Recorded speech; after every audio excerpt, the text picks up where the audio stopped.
Sports Media. I am your host, Michael Gillum. Joining me this afternoon, no particular order, Robert Greenlaw, Ryan Watson, Jonathan Boren, James Esparza, and Justin Graver. And I almost screwed up the introduction, like right off the rip. I did this right before we went live. Sorry, I'm a little pissed off of myself. You can find all of this content, much more, BroadwaySportsMedia.com, BroadwaySportsMedia.com. Go get an all-access premium membership today. You will not regret it. Titans, fresh off of their second damn ugly win in, 7 days? 33, Jags 30. We're going to get right into it. Another stressful game for Titans fans to watch. So let's get started. First quarter, Jonnu Smith immediately has a career-long reception, and then the Titans score with Jonnu Smith, 13:32 left. I mean, just a real quick strike right off the rip. And no one wants to follow up on that. So anyways, Fulton grabs a pick right after that and returns it to the Titans 30, which sets up a Corey Davis TD. Titans are up 14-0 really, really quick. And gentlemen, the Corey Davis revenge season rolls on. Yeah, so I think you look at, we talked about it at halftime a little bit, is coming out of, you look at how it came out last week, which was very lethargic. This week was polar opposite. They came out guns a-blazing. Everything was firing on offense until we'll get to one of the drives in the first half. But they definitely had some scheme plays. Those first ones are always going to be scripted plays that you get in there. They definitely identified some of the weaknesses on the Jaguars defense. So really great job during the week on a short week getting ready for the Jags and getting some plays out there. Also, the play to Jonnu Smith that put them up 7-0 really showed how much of a groove that Tannehill was in that it wasn't on time. It was something that he worked through his reads, and it wasn't a scripted play so much as, okay, I had to get through my reads and then go make a play from the pocket, putting it up high for Jonnu Smith to go make that play. Same thing with Corey Davis, essentially putting it where only your guy can go make the play. So those first two drives, I know the game got a whole lot tighter as we went on, but it really showed that we were in for a really strong day from Tannehill. And so moving into the second quarter, even though the Titans are leading, Jacksonville's still moving the ball a little bit. And obviously this would be a precursor to what eventually started to break open later in the game. But Jonnu Smith grabs another TD in the second. This kid's an absolute beast. I love to see it. You know, everyone was concerned with Delaney Walker eventually going away. Zero concerns with Jonnu Smith on this team. And then, unfortunately, the Jags did strike back. Vaccaro gave up what should have been an easy defense on his end to Tyler Eifert, 21-10. So, you know, we're approaching the end of the second half. The Jags screw up a squib kick. And the Titans turn around and capitalize and end up going into the locker room 24-10. So at this point, as we're going into halftime, Tannehill's rolling, the offense is looking good, but the Titans defense is giving up big chunk plays, even though the score on Jacksonville's side didn't really reflect it. They were doing the bend but don't break thing on defense, and they were forcing Jacksonville to drive all the way down the field and pull off these long drives, and so it was eating a lot of clock, so they weren't scoring rapidly, but they did not get the stops when they needed to for most of the game until it came down to the very, very end, which I don't know how I feel about that going forward for this team. I do think that Jay Gruden's a great coach. The Jaguars had a great game plan, hitting those underneath routes, the little quick spacing throws, it neutralizes the pass rush because the ball's out of the quarterback's hands so quickly. But I think what the Titans defense didn't do a good enough job of was taking away Minshew's first read. They were content to play back and let the Jags hit it underneath, and we saw the result. Yeah, JG hit it on it there, and that's what I was going to go to next, was that the play design by the Jaguars all day really benefited Minshew, and the fact that he is super efficient, continuing to prove that from first week to this week and hitting his shots, and the stats equaled more for him than they did last week, showing just how good of a day he did. And plus, it's got to be of note that the Titans defense was clearly gassed again 2 weeks in a row, and it's that short rotation from the edges and having people out to two outside linebackers that were scratches before the game. So those are something to think of as well. So you combine a tired defense, and then the run lanes opened up for James Robinson, who had a really nice day for the Jaguars as well. Titans got a little conservative on offense and trying to run the clock out from go in the second half. So those were the things that kind of contributed to the Jaguars scraping back in the game there and tying it. Titans give up a 90-yard, 8-minute touchdown drive to open the third, which just that turned bend but don't break into break. At that point, it was starting to become obvious that not only was Titans defense gassed, this was going to be the theme for the rest of the second half, which was, did Jacksonville even punt in the third or fourth quarter? I think no. No, so unfortunately, that's again the theme going forward. I don't know if it was the ensuing drive, but immediately after, Tannehill took a big hit but gave a touchdown strike to Humphreys, and then Gostowski doinks the extra point to put us at 30-17. Every Titans fan is probably thinking, just what are we doing here? Are we about to have kicking troubles again? And again, the rolling theme, Jags come right back out. They keep gouging the Titans defense. At this point, it's 30-23, and I had in my notes, and I couldn't believe that we were going into the fourth quarter with a boat race. Yeah, I mean, you talk about, the Titans getting gashed defensively, and it's funny, I put it out on Twitter. This is a team that has made a living over the past 2 years making defensive adjustments at halftime based on what the offense has done. And that just didn't come to fruition today at all. They didn't really adjust anyway. And now part of that could be injuries. You're missing your best corner. Clowney, I don't know if it was reported or whatnot, but there were several plays where he was either just dog tired. It looked like he had some sort of pointer on his hip that was going on that was causing him to kind of slow down on the pursuit from the backside. It was really apparent there. The stream's going crazy right here. Yes, the Jaguars punted at like 3:30 left to go in the fourth quarter. I thought he said third quarter. Whatever. They punted one time, unacceptable regardless. They did get a stop when they had to have a stop, so kudos to them. But the fact is that this team, and it's going to raise questions about Vrabel. It's going to raise questions about them not choosing not to bring on a defensive coordinator. Right, wrong, or indifferent, we're in the second quarter, or we're in the second game, but it's going to raise questions about, is it too much with their lack of ability to make adjustments? And now they didn't give up a ton of points on Monday night, but the Broncos still moved the ball on them. So we knew that coming into the season, that this was going to be a risk as far as perception about not having a defensive coordinator, and we're starting to see it come to life. And at one point, I haven't even touched on it at this point, going into the fourth quarter, again, for the second week in a row, Henry just didn't have a rhythm. The Jaguar, credit to the Jaguars D, they were all over him, tackling him early in the backfield, stopping him. And I think he only had a couple of runs. And I'm seeing it here now, 3.4 yards per carry, 25 carries, 84 yards. So longest run he had all day was 14 yards. Jacksonville did a really, really good job of bottling and containing Henry. Yeah, and I think the Titans really wanted to establish the run, for lack of a better word, and they were able to work some things off play action. They had a couple of nice bootlegs. Jacksonville eventually caught on to the bootleg thing and had a defender out there to take it away on the last try. But I'm not super surprised about Henry. I mean, we know that they're going to be trying to, every defense throughout the week is going to put Derrick Henry's picture up on the wall and say, stop this guy every time. And Henry's traditionally been a slow starter in his career in the first half of games and the first half of the season. So they're just working him in right now, I think. Although I'm starting to get concerned his workload is insane through 2 weeks. Jags drive the length of the field, score, and tie it at 30. At this point, the Titans defense is just completely gassed. Titans' ensuing drive, and I have here, was a waste of time. Failed screen pass on 3rd and 8 into a crowd of Titans. Kern punts, drops it on the 10 with 5:20 left. And then Jacksonville has, on their ensuing drive, they essentially have a 3-and-out.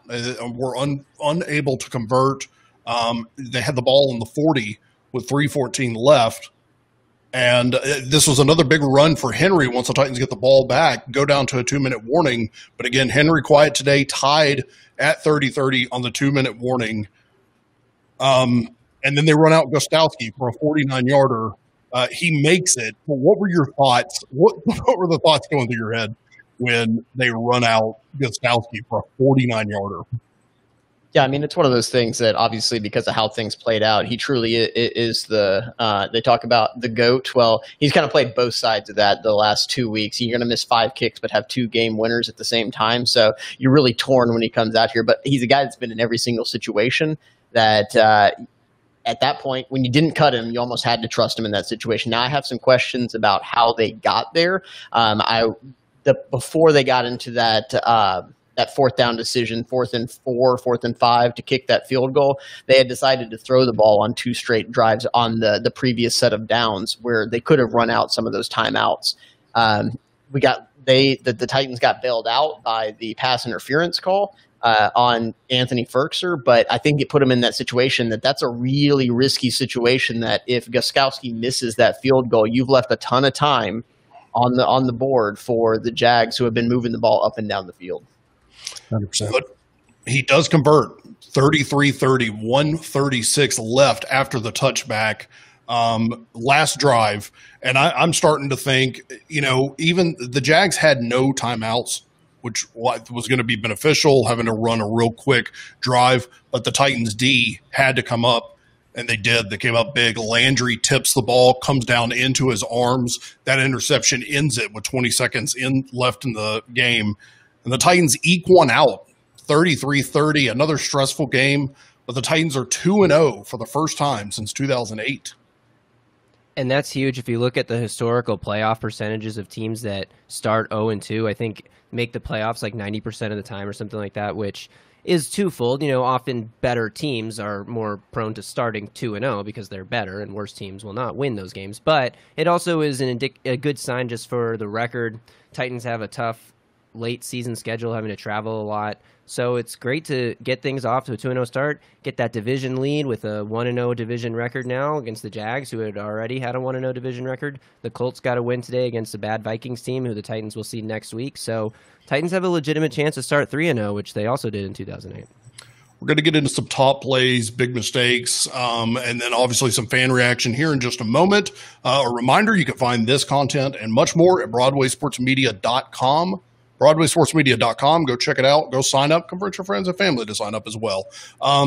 Top plays. I want to start with Robert Greenlaw. Robert, if you had to pick one top play out of this game, what would it be?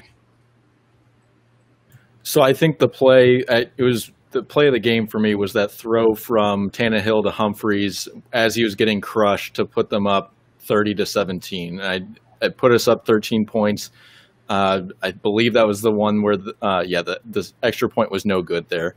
But that was a huge play. It was an amazing play by Tannehill, and it gave us the cushion we needed. The Jags never led the game, but it did give us the cushion to kind of hold out. Jonathan, what was your biggest play of the game?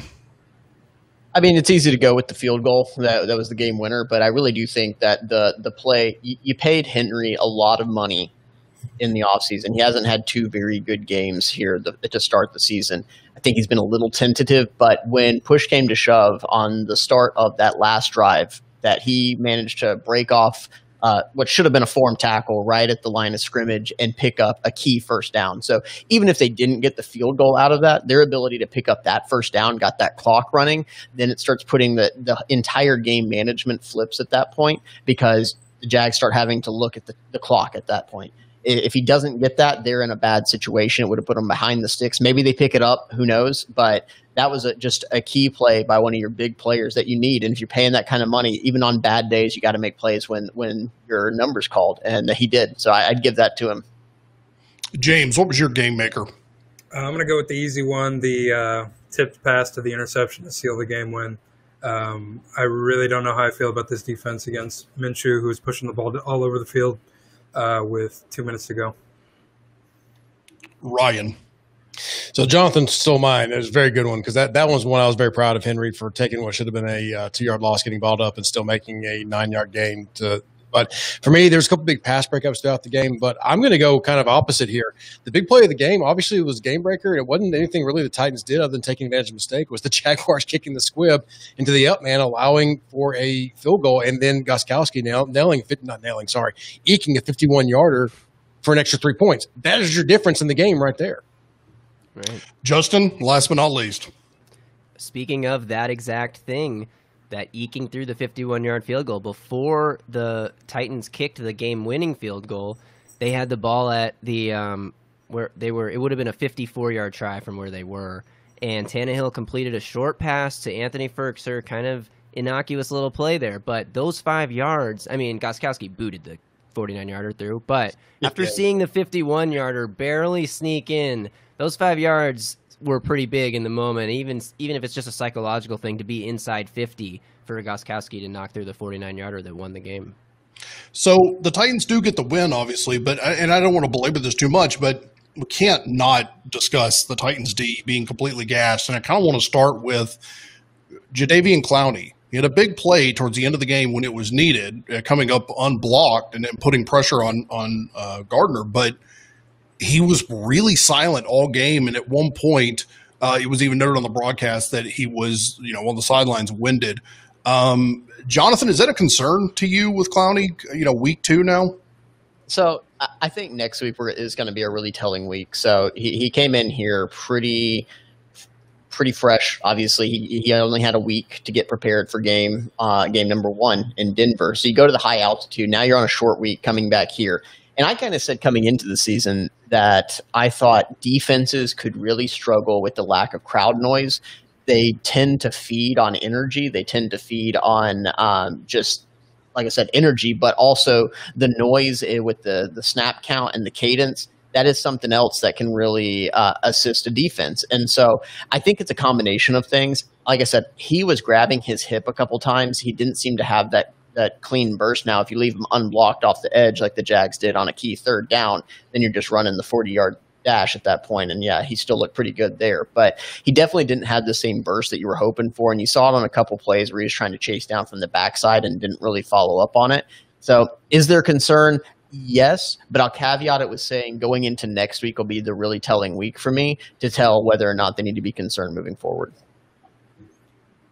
They were giving, Justin mentioned it in the beginning, they were giving Minshew his first read, so he was able to get rid of the ball pretty quickly. Do you think that affected Clowney at all? Well, I was actually going to say, I don't think Clowney was invisible. I know you didn't say invisible there, Lebowski, but I thought he made more plays than maybe you guys gave him credit for. As the person writing the live recaps after each drive, I noted Clowney forcing 2 incompletions with quarterback hits. He also forced Minshew to scramble out of the pocket a few times. Now, it's not his fault if, there's no contain there and Minshew picks up a 10 yards or something on a scramble. Then I think Clowney was, again, yes, he was gassed. He needed to be making more plays. I mean, not making more plays, but there were plays I saw where, the runs going to the opposite side, and Clowney kind of just, didn't really hustle in to pull the running back or make any big impact plays, just content to let his teammates make the tackles. And that could be a conditioning thing or a new to the team thing. I don't know. But because I've seen Clowney chase guys down 20 yards downfield. So I think there's definitely an element of him being gassed, him not being in football shape yet. We talked about that after the last week's game. But I do think he made more plays, I guess, than maybe went noticed by the majority of people. Yeah, and all I was going to say is that the Jags did a good job of staying away from him throughout the game. I'll have to see if my opinion changes on that once I watch the All-22. But my opinion just was that they ran away from him, and the one time I remember them running at him, he did stand up his blocker and force the play inside, but they still, I think James Robinson had a 3-yard gain. He was very upset about it. But the other thing I'll have to verify as well is they didn't line him up for multiple positions like they did in Denver. It wasn't as on first watch, and maybe they know that they possibly tired him out. He was just trying to come from the one side. And we'll see as we develop, they get into other teams that don't do. But the Jags, they went quick and passed quite a bit. They took advantage. Minshew had a good day. And the coverage allowed for that to happen a lot of the plays. So we'll see what happens with Clowney next week. But I don't think he had a bad game. He just kind of was quiet maybe because of how he was not attacked. Yeah, and a comment just came in from Lucas2013 on Periscope. Y'all need to check out the Stillman takes. His career is hinged on Clowney failing. I will not. I will not be checking out any Stillman takes. Don't care for them. Don't need those in my life. Thanks for the suggestion, but I'm good. I'm good on that. No, thanks. Jonathan, to your point you made earlier, switching over to the offense, at one point the Titans were trying to rip off a baker's dozen of false starts in one drive. I did make a joke in our chat, obviously, of how do you get – it drives me nuts when you see a team get false starts at home, but with no fans. But at the same time, I kind of have to back up and think, Do you think part of that is because there are no fans and it sounds like a practice out there on the field to the players? Well, since you called me out, I'll go first here. I mean, I do think you're on the spot. Yeah, I do think that there's some impact to that, but at the same time, I think it's more impactful that this is the second preseason game. There's going to be some sloppiness to it. Yeah, they went through camp and whatnot, but I don't think it's necessarily no fans in the stands so much as it is just, hey, they don't have the repetitions. So I think that's where you could start to see it start to get cleaned up. But that was just completely unacceptable. It's just like in Denver. It was only like 1 or 2 drives in each game where they kind of shot themselves in the foot. But if you're going to get to that elite level, and let's be honest, it's win the Super Bowl this year. You've gone in on Clowney on a 1-year deal. You put yourself in that situation where we've talked about, are you closer to beating the Chiefs? You can't afford those mishaps. You can't afford just to give drives away because Lord knows the Chiefs don't. The Chiefs will score on those extra drives, and then you're chasing the game the whole time. Every drive is important, so you can't have unforced errors. Robert, let me get you in here. Is there anything overall with the game, mistakes, what ifs, things you would have liked to have seen changed? I mean, obviously, you like them to look a little more crisp on defense there. I don't know. Maybe this is a question for Jonathan. I don't know if the additions of Vic Beasley and Adoree Jackson coming back, I'd imagine they help quite a bit. And my question would be, do you think they get more crisp as the season goes on? Because like you said, this is kind of a second preseason game for them right now. Yeah, so I think they're definitely going to get more crisp just from the repetitions as you get more comfortable with it.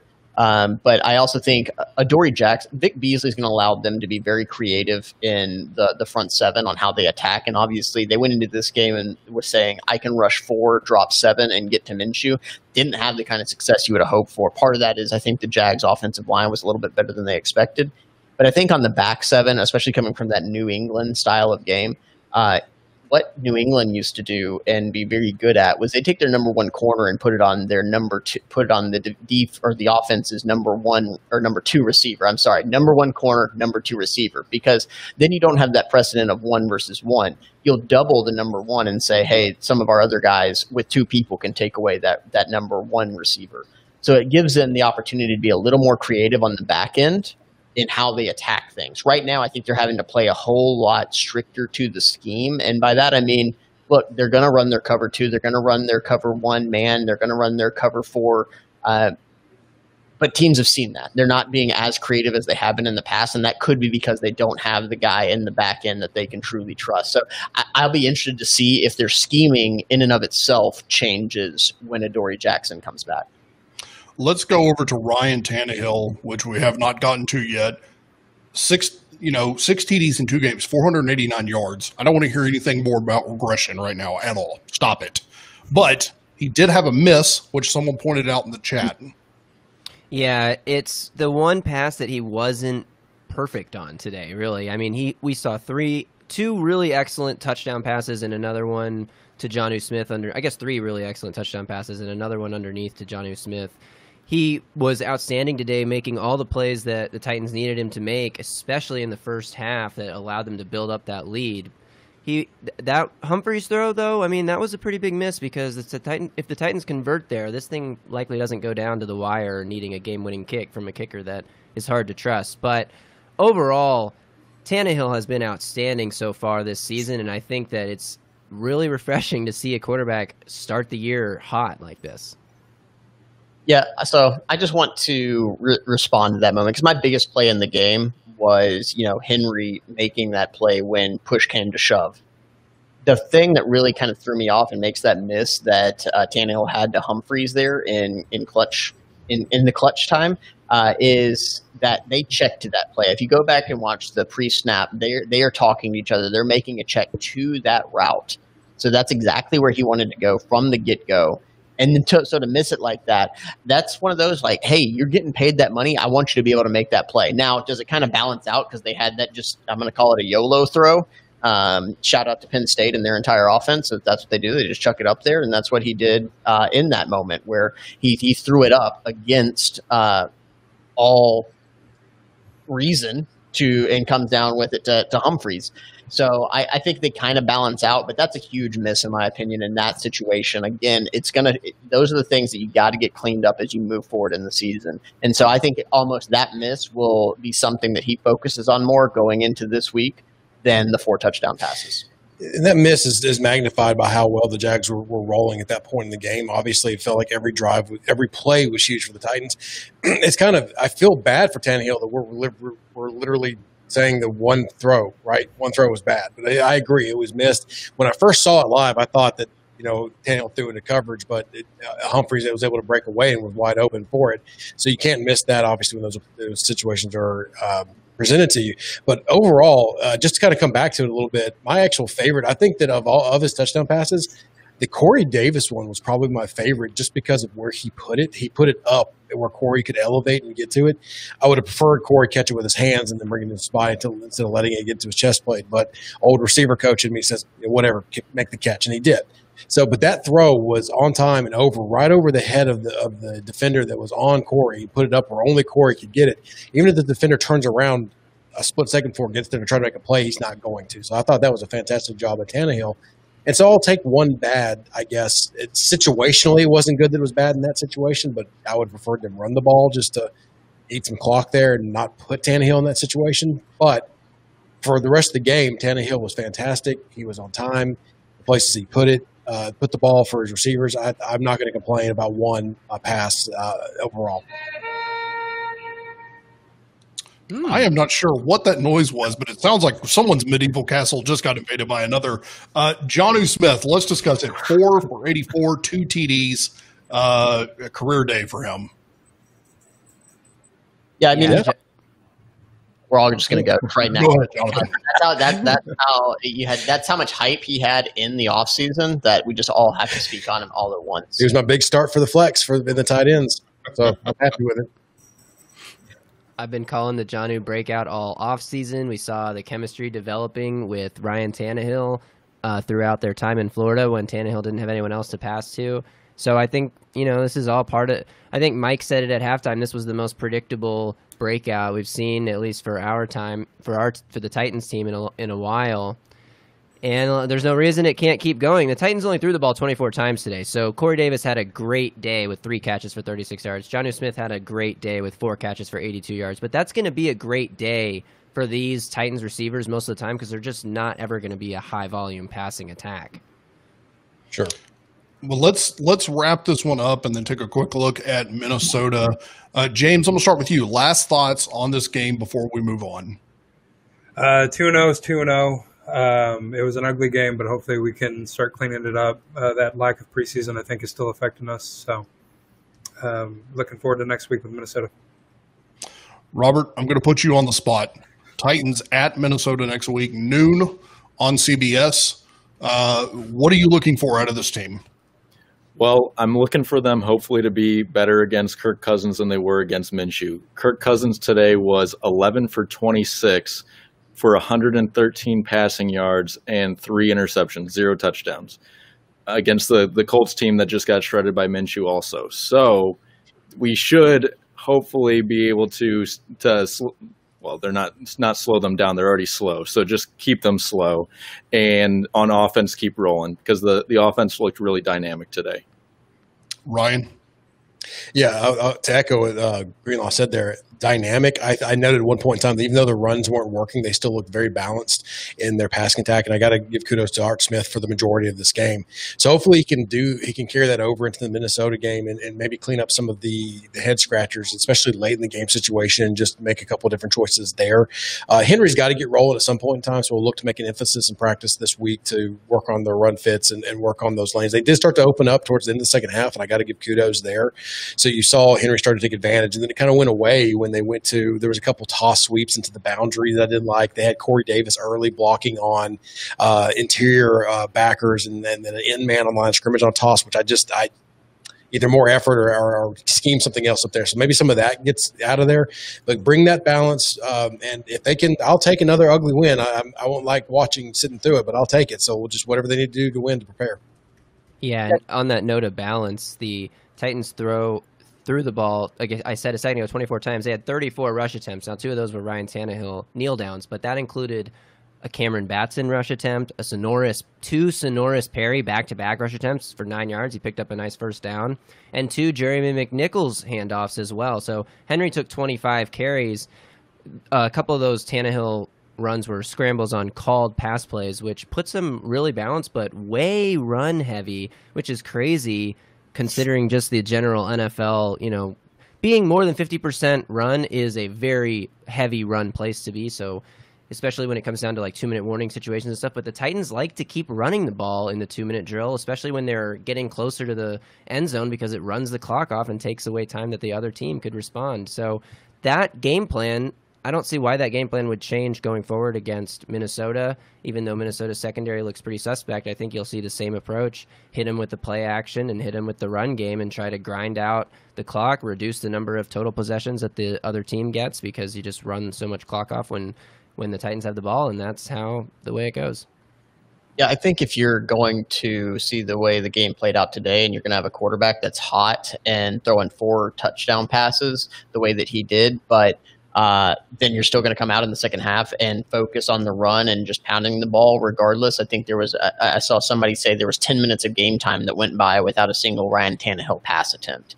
I think one of those did include a broken play that he took off and ran on, but at the same time, that's what the Titans are. They're going to be a play-action running team, and the pass game is always going to be second to the run game. Now, I will also say that it is very much something that is symbiotic. They help each other. So their pass game is still very effective, but it is secondary to the run game. Looking at Minnesota, I think there's always, you're going to have these anomalies. I still think Minnesota is a better team than probably what they performed today. I do think maybe they undersold, and a lot of people undersold the loss of Stephon Diggs going to Buffalo and Adam Thielen having to become that true number one that changes what you do on offense. And so I think they're in this situation where they got to come in there. And look, it's not just Minnesota. It's the next 4 games. You have just back-to-back tough games after this. So that's what makes this win. Regardless, you can say, hey, they beat the Jags. Well, guess what? They also beat the Broncos in Denver, who are giving the Steelers all they want. And so these are tough games that you're coming up the next 4 games. And so you talk about a team that was 2-4 last year. Had you gone in 1-1 over these next 4 games, you put yourself in this situation where you're again fighting out of a hole. So if they can just split the next one, they're coming out just complete opposite. They're coming out 4-2, which is great for your first 6 games, considering the road they will have gone on over the next month. Gentlemen, that's going to wrap it up. The Titans get the win over Jacksonville, 33-30. Thank God, 2-0, first time since 2008. And damn, it's good to see.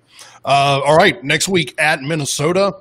Really, really looking forward to that. Really appreciate everybody who tuned in, dropped comments for us. Again, you can find all of us at BroadwaySportsMedia.com. Go and sign up for a premium membership today. Articles, podcasts, content like this. You're going to love it. Go check us out, BroadwaySportsMedia.com. Thank you very much for tuning in. And you got an afternoon left to soak up Red Zone, so go enjoy it. Yes, sir. Can't wait.